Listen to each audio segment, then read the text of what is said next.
Miles, and thank you for doing this. Let's start with your name and possible titles. I am Meastra Ellisif Gydasdottir. I am priorly of West Kingdom to Meridies to Atlantia to Drachenwald. Another one that has done a little bit of traveling. Little bit. If you're going to do anything. So how long have you played? I started almost 6 years ago. My husband worked with a guy who really wanted to hit him with a stick. And all he kept talking about was the fighting and the fighting and the fighting. I didn't want to hit anybody with sticks. This was not a draw for me. But I got looking at the calendar. This was in West Kingdom. And there was an event on the calendar called Collegium. Now, my degree is studio art. This was an entire day of arts and sciences for free. I paid for college. This was free.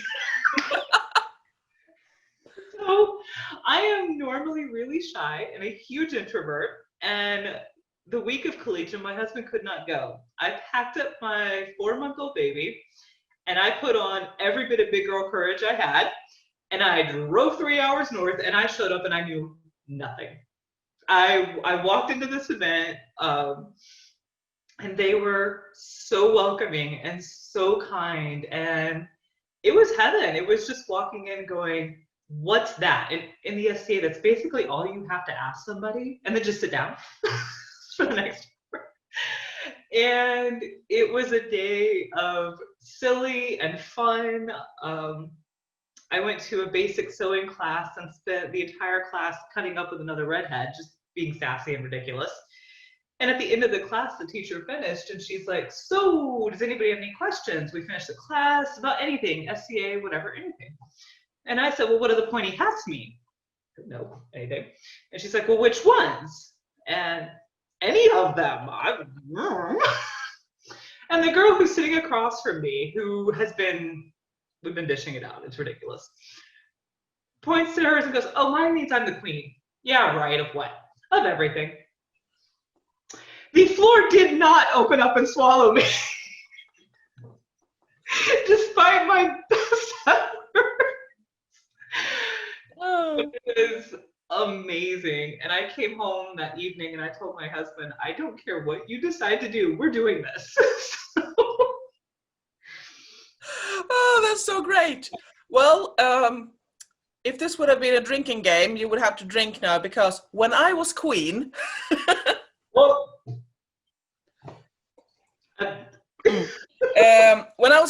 I had almost the exact thing happen. This very sweet woman sitting across me after a class and it's like, so what does the crown mean? Yeah. And when I was like, well, it's this guy, he hit another with a stick and I ended up with this and now I'm holding courts and I'm the queen. And she's like, it is. and I love that this was your first memory too, and it got you hooked. It sounds like that was the moment that to get you hooked. It was just, and she was so, it was both this mix of holy cow, that's amazing, and at the same time, this person's been sitting here cutting up with me for the past hour. Like, they were just a person. Yeah, it was a little bit of, no shit, there I was. Exactly. So it was great. And this was how many years ago? Let's see, this would be almost 6 years ago. 6 years ago. And now you are living in Germany, right? Mm-hmm. Yep. So nice Crossing, I'm guessing? Yep. Yes. We are the canton of Bielenberg. So we're just it's been inactive right around the Kaiserslautern area. We're working on growing again, so. Have you had any time, when it sounds like you moved here very recently, have you had time to go to any events, or did the not mentioned thingy come in the way? No, we were originally supposed to move in June, and then the plague. And so that got postponed, and we flew in at the very first of September, end of August, 1st September, and then we quarantined it and everything. So we kind of we're actually still sitting in a mostly empty house, but I cracked up at the army. The army's like, just stay in hotels. You don't have to go sleep on air mattresses and stuff. I'm like, I do this for fun. Yeah. SCA people tend to have a little bit higher threshold when it comes to being comfy. Yeah, I'm good. I have heat and air conditioning, man. Exactly. I mean, you don't get that in a tent, right? Exactly. This is an upgrade. So, have you had any time to meet any Drachenwalders, or? A little bit. I've done a couple of the Zoom classes with people, and then we've met the local seneschal, and we've had Zoom chats with some of the others here in Knights Crossing. And we actually have a practice, not this weekend, but next, that we'll actually get to go start meeting people.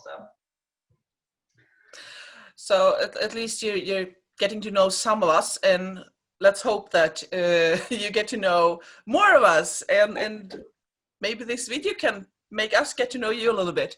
I'll do my best. Yes. So now you know it's gonna be like in Sweden we have an expression.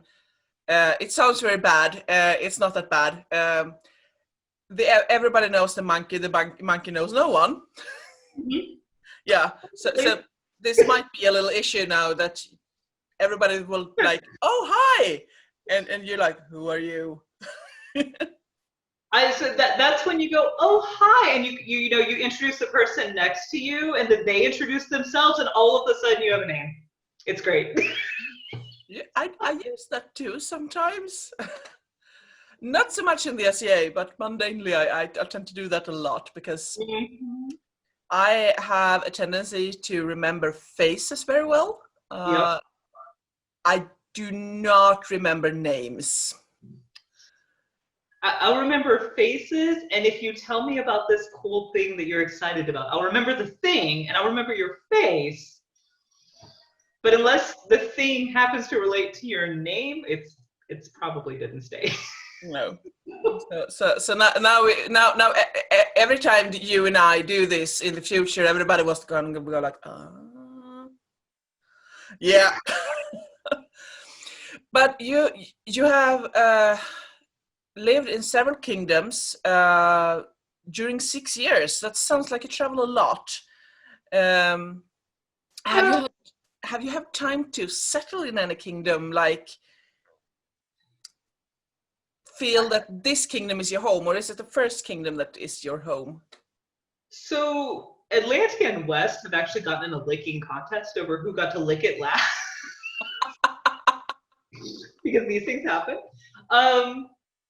Honestly, I would be really torn to choose between West and Atlantia. West was the dream launching. Like it was falling in love with the SCA and what it could be. And then we came to Atlantia and we really found family and tribe. That's where I was elevated. That's our family. My peer is there. My husband's knight is there. They're the people that I know I could always pick up and go, help.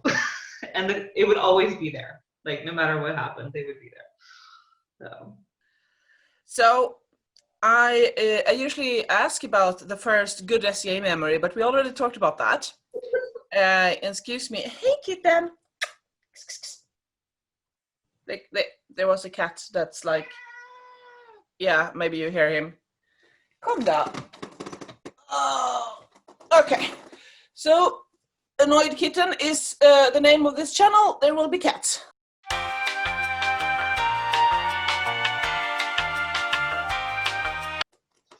So, do you have a favorite piece of garb? Ooh, probably my elevation dress. It was the dream dress. It was my very, very first silk purchase in the SCA was this blue diamond silk, and I lusted over more of that silk for forever, but it was $30 a yard. which is a little less than a meter. So it was a lot. And I can't buy that. And I took that very first meter and I used it on bits of garb and trim all the way for 6 years. And then finally, when I was elevated, my husband actually made me, he like reached my hand over to push the buy button so I would buy the fabric. So that was, husband. yes, very good. So that was my, it's a blio, it's a 12th century Norman dress, and they are kind of when people think of a princess dress with the big flowy sleeves and the lacing of the sides and stuff. So it's the dress both tied to the memory of being elevated, and also it sounds like it's fab. It's fab. It's trimmed in bright orange, which is my favorite. So it's bright orange and blue. And yeah. Yes. Do you have a favorite event? Ooh, let's see. Living in was it 4 or 5 kingdoms? We're technically at 4 now, so probably either West Frontier War or Gulf Wars, opposite ends of the country in the U.S., but West Frontier was some of the first places where you see those little moments where it's like a picture out of history or this formative moments, and there were a lot of those around West Frontier. And then Gulf Wars, my Laurel actually, her and her hubby are part of the Green Dragon Tavern family, and we saw different aspects of the SCA kind of romantic, idealized chivalry come to life, and that was amazing to watch and see and be a part of.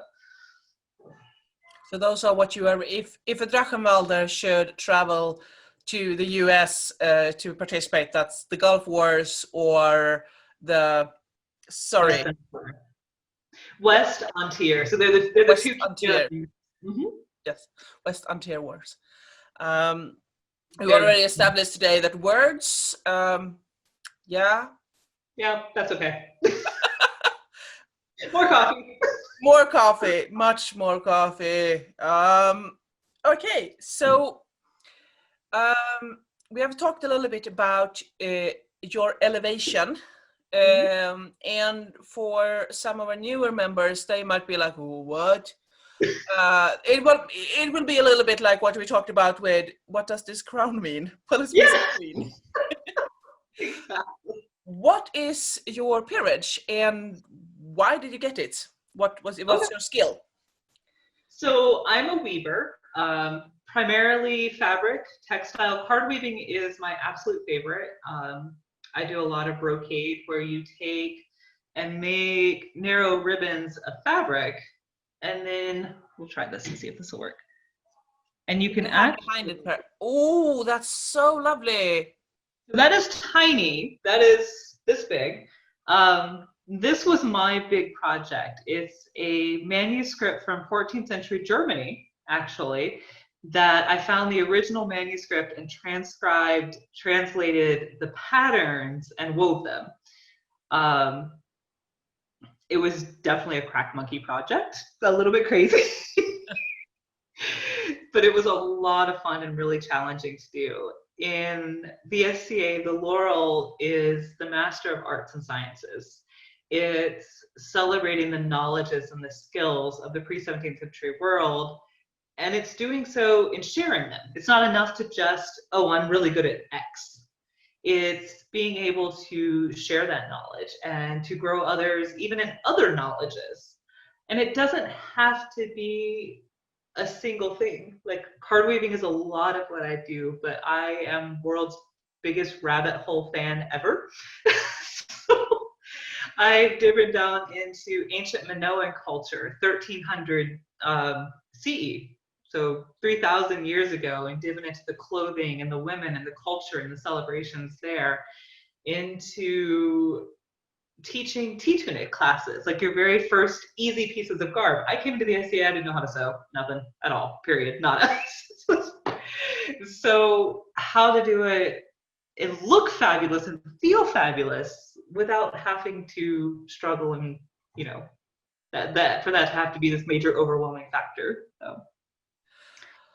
That sounds like a good class to hold sometimes in the future, because I do know that many people that start with the SEA get almost a little bit scared that like, oh, shit, you see all these fantastic dresses Oh yeah.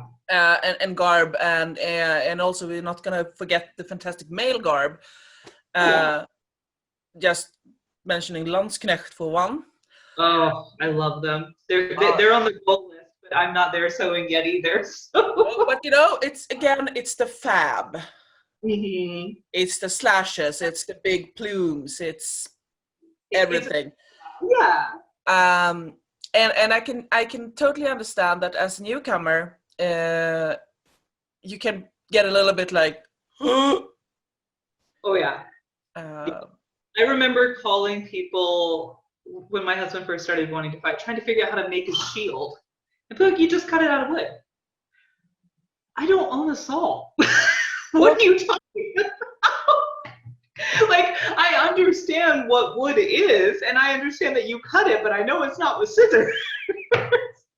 There really is it's a learning curve sometimes, and it can be something to remember that not everyone comes to the SCA from a maker background, or I had never sewn a garment to wear in my life at that point. I was actually the same. I mean, no, okay, that was a lie. I did know how to sew when I entered the SEA because I have done LARPing before. Okay. But I was still on a very, very basic level. It was like when I was doing LARPing, it was a basic T-tunic and a pair of pants. And I played a lot of non-human characters during LARPing, so it was a lot of other type of sewing. So I totally understand that fear. I had it myself at the first time. So I think it's an important thing to keep on talking about with our newcomers, but also our older members, that we all have different levels, and it's okay. It's amazing. You don't have to master sewing. You can trade. You can buy the stuff. That's a valuable. That is actually something that I have noticed is different between most other kingdoms and this kingdom. I don't know why, but Drachenwald, it's not as easy to find garb to buy. Really? I would have thought with all of the different reenactor communities in Europe that that'd be easy. No. But I mean, there are really good sites, and we have also some members that do really good, both simpler and more elaborate garb that they sell. But to my knowledge, it's not in the SEA in the States. I feel like there are so much easier to get hold of garb. In Drachenwald, it's a little bit more make it yourself. that's really cool. So it's going to be interesting to see if you experience the same, or if Yeah. I mean, now we can't talk so much about the difference between Drachenwald and other kingdoms because, well, you haven't experienced so much about Drachenwald yet, sadly. But that is also one thing that I wanted to ask you about. Because now we're coming into the more sad part of the interview when we are talking about the pandemic. What you do to keep up the SEA, but also what you do to kind of like get to know Drachenwald. You moved here during the pandemic, and that is very special. It's been interesting. So actually, my elevation was mid-pandemic. I think I'm the first of the COVID laurels, and it was because we were moving. We were leaving the kingdom, and so rather than wait until the unknown, when we can together again, their Majesty in Atlantia actually elevated me. We did a whole virtual Zoom. I had a Zoom vigil that lasted all night. And I learned a lot from that. I learned that we had people, we had one gentleman that came on the vigil who it had gotten posted in his kingdom page that there was a vigil. I had no idea who this guy was, and I don't remember which kingdom. It wasn't one that I knew very well, but it got posted that there was a vigil. And he came on the Zoom chat and spoke with me and was talking about how just seeing that connection and putting a face and putting, we had set up a vigil space, and seeing that was for him a huge light. He's like, everything stopped. Everything has stopped. Everything is canceled. Nothing is, and particularly still in the States, nothing is happening. And so being able to build that online connection was, at that moment, he's like, he was in tears on the Zoom. He's like, I can't tell you how much this meant to me to have a way to connect. And I think that Zoom and Google Classroom and meetups and Hangouts and the entire virtual world has become a huge opportunity for the SDA. And like even my vigil, I talked to people ranging from Italy to Alaska. That wouldn't have happened. No. Short of, not likely to happen, short of like a major war, but I had that opportunity. That being said, it doesn't work for everyone. No. And I've had some friends that have really struggled. They're like, I don't like the Zoom classes. I'm like, that's okay. It doesn't have to be for everyone. And sometimes it's hard. Sometimes it's finding, I miss having deadlines. I loved competing in arts and sciences competitions and displays because it pushed me to try something new. If this event has a theme X, all of a sudden I'm researching textiles that I might not have never seen without that theme, and I miss that. Sorry. I was just gonna say I understand you, because I might not be so competitive. I don't do that much art and science. Well, I do. If I'm saying I don't do art and science, people will yell at me. I do. This counts. I do hold classes, but I haven't participated in so much competition stuff. I don't know why. It's just haven't happened. Yeah, it's just haven't happened. But I do like deadlines, and for me, the events are the deadlines. Like, you have to be done with your paper before, because now you're going to hold a class about this, and you have to have the latest research and so on. So I totally get that, and I also miss that. And I agree, the online thing isn't for everyone. But do you think that this might hang on even after the pandemic is over? That we will continue this to a certain amount, maybe not as much as now, but... I hope so. I hope there is still, because we've reached a level of accessibility that we never had. For people who couldn't come to events, whether that was money or travel or help or just teachers around the world. I know like Drachenwald has an online collegium coming up. I know Trimaris just had one and had teachers from 6 different kingdoms. That's crazy. That is amazing that I could sit in Florida and take a class from a teacher in Italy, or sit in Alaska and teach a class to people in Florida and have that exchange of knowledge and ideas and opportunities. And I hope that stays being a thing. I think I agree. But even more, because Drachenwald is huge. So yes. I imagine even within Drachenwald, it's impossible to go to all of the events in Drachenwald. Yeah. We are a kingdom big enough so that we can hold several events at the same time. Because according to SCA rules, you might know this, but I'm telling the ones that might see this and was like, what? According to Corpora, the SCA rules, you are not allowed to hold 2 big events at the same kingdom at the same time if it's not so wide apart. And that might happen in other kingdoms too, but here it can happen like 3 or 4 events at the same weekend. Yeah, I've seen 2 happen at Atlantia, but even then there were people, especially if you're in the middle, that you're like, well, I have to pick. But in Drachenwald, like I can't go to Egypt right now. No, and I mean, we talked about this in other interviews too. To travel in Drachenwald also means that you have to cross a couple of bodies of water to get somewhere, especially for between Nordmark and Insula Draconis. Mm-hmm.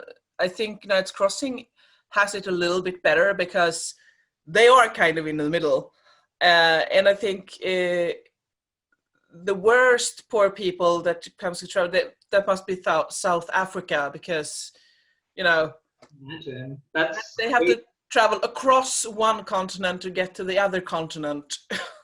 Wow, that's a little insane to think about doing. Yeah. Did you know that South Africa is part of Drachenwald? Yeah, I think I knew it intellectually, but thinking about traveling that, like, wow. And we do this for fun. Yes. I don't So imagine how fun we must have at events. I can't wait. I'm very, very excited to go. Oh yes, and I'm very, very excited to just to get to know the people I am now interviewing, and like we have never met in person before, and I have had others too. So that's going to be great. So let's hope this pandemic is over sooner rather than later. Yeah. We mentioned the Kingdom University of Drachenwald. Are you thinking about participating? I am. I'm trying to decide what to teach right now. So I teach everything from a lot of different card weaving or brocade or topic specific classes. It just kind of depends on the audience there. And then I have taught like introduction to Minoan garb. Minoan is fantastic if you're anywhere where it's hot because it's short sleeve, single layer dresses. Ooh. Uh-huh. Ah. And they fit. Ooh. And I think I need to dig into something. I will. I'm going to comment this because the first thing everyone asks when you start talking about Minoan or Mycenaean is, what about the boobies? Yep. That's the first thing. So, and there's a lot of different opinions, but sheer physicality as a woman, if I pull a shirt up here and I move, it does not stay out there. No. That is physics work. And one of the things that's important to understand is a lot of the Minoan we see, the vast majority of it is reproductions from tiny bits of frescoes. Like you were talking about Nordic, like the Viking apron dresses, how so much of those are based on that piece that's like right here from the hips. Yeah. And yet we're discerning entire garments from that. And so with Minoan, we're doing a lot of very similar extrapolation of, we have these bits here, here, and here, and we're making whole pieces. But I've sat in class and I've explained to them, like, all right, like think about this as a mama. You've had 4 kids. It's time to put the bread in the oven. You bend down over your hot bread stove to put your bread in the oven. Are you really going to want to be free? I mean, I do think that we need to, when we're talking about garb, I mean, the things that has been left, it's the same actually with some of the later periods too. You look at the picture, that is their version of photoshopped. Yes. It is photoshopped. It is your Sunday best or your wedding dress. It's exactly. not. It's. I mean, being a woman with rather large assets. No. Oh, physics. Physics is still physics. Physics was physics 3,000 years ago too. Yes. Gravity is a thing. And especially when you're talking massively easy birth control, like that's a whole new ball game right there. Yeah, I mean, yeah. Yep. But I do think it's fascinating that I'm just now learning about a completely new period, a completely new. I usually get very hot during the summers if it's basically below if it's above like 23, 24 Celsius. Mhm. That's me sweating bullets. So you might love it then. I It's bet. I wanted something to wear in the summer. So we lived in Georgia, which is the southern United States. It's kind of on par, maybe more like southern Italy. It's hot and it's humid. And so I did not want to wear Romans because I felt very bulky and I have hips. So if you put me in Romans, I felt like a blimp puttering around. And I didn't like that very much. And I didn't like Greek. And so we kind of kept looking and poking. And I adore the Minoan. They're single layer, they're a fitted silhouette. And they have these fabulous aprons that you can tie on over top that are just layers of color and pattern. And they're so much fun to research and to wear. And it's very easy to wear. I really hope that you will be holding a class about this because I want to hear about this. But if you don't, I am betting that we can have a chat some sometimes soon. Despite that, and talk about this because I agree with the Roman. I went again when I was queen. I'm gonna have to do the when I was elevated version. So yeah. The game of you have to drink when someone says when I was queen or when I was elevated. So I was going over to Western War to visit them. My coronation garb was black and dark purple. 16th century Italian. That's layers and layers and layers, even if it's silk. It's silk layers, and silk doesn't breathe all that well. No. And we also decided to line the black overdress with velvet because, you know, why not? Consumption. I mean, it's beautiful. I'm sure it was amazing. It is a very beautiful garb. I think it was like 10 people helping me sewing it. Thank you, Ragnell, because she was the one that kind of took the project and ran with it. I would never have looked so fab if it wasn't for her. So thank you, Ragnell. But going to Great Western War in these clothes, and I was like, no. This is good. And I looked at my wardrobe, and I was like, I only have wool and more wool. Oops. And then there was this amazing, lovely ladies in Caid that made me Roman garb. Yes, Roman is amazing to knock out. Yes, and I'm a large woman. Yes, I do look like a blob in Roman garb, but I'm a very comfy blob. Yes, I've worn it, and it was great. Yes, but to hearing about the Minoan, that's just like, It's fabulous, and it's a really interesting culture because what we've seen of it, it seems to be female-centric and female-led, which is kind of cool and a little different. But it was also an incredibly advanced culture for the time. They had indoor plumbing, they had running water, they had makeup and perfumes and fabric that what we have a lot of with the little clay trade tablet records. And these textiles were traded throughout Egypt and throughout that central Mediterranean area, and they were known for the quality of their textiles, which is cool. So Minoan and Mycenaean is they were eventually conquered by Mycenae, and then we went to the Greek Dark Ages and into Greece. So it's kind of that very, very southern, those little islands off the coast of southern Italy, and that's where it's a teeny tiny island, but it had an industrial cottage industry of textile production 3,000 years ago, 3,500 years ago. I'm learning so much.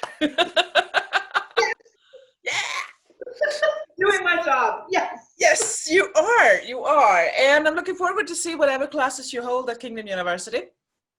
And I will hopefully participate in them. So if Kate, listen to this, do not put our classes at the same time. Really. It's been lovely to talk to you. I do not have any more questions prepared. Do you have anything that you think that we have missed? I am excited to be here. I can't wait to meet everyone and keep growing and keeping seeing where everything goes from here. And I know there's been some bumpy times in the FCA, but especially with COVID and everything. And it's been inspiring watching people find ways to grow. Sorry for my cat's tail. Yeah, I just want to pet it, like it's right there. Yeah. No, I thank you for the opportunity for doing this, and I can't wait to meet everyone. And yes. And then you come to Nordmark, and I will show you all the places. Yay! I would love that. My list of like places to go keeps getting longer and longer, and I'm all right with that. So that's awesome. Captain! I'm sorry for my cat. He's needy today. That's okay. I'm amazed. I have a 5-year-old, and the only reason he has not come charging in is he's up there playing Mario Kart. So that's right now. Cats and children, they are kind of the same, right? Ow! You didn't pay attention. Yep. Nope. I'm sorry. Oh. Uh-oh. Cats and children. Yep.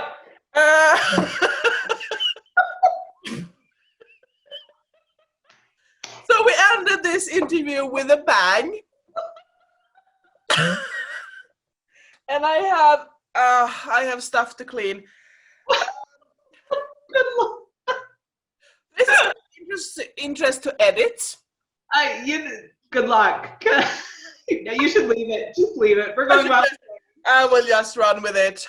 We're gonna go out with a bang. So yeah, thank you. We tried to end this again without the cat because he ran off when he knocked off stuff. Thank you for doing this. Thank you for. I get the giggles for like hours now, so it's okay. I think I have glass pieces in my head. Ow. Okay, you go clean up. That's bad. And thank you so much. And for children, cats, broken stuff, and the dream. Not.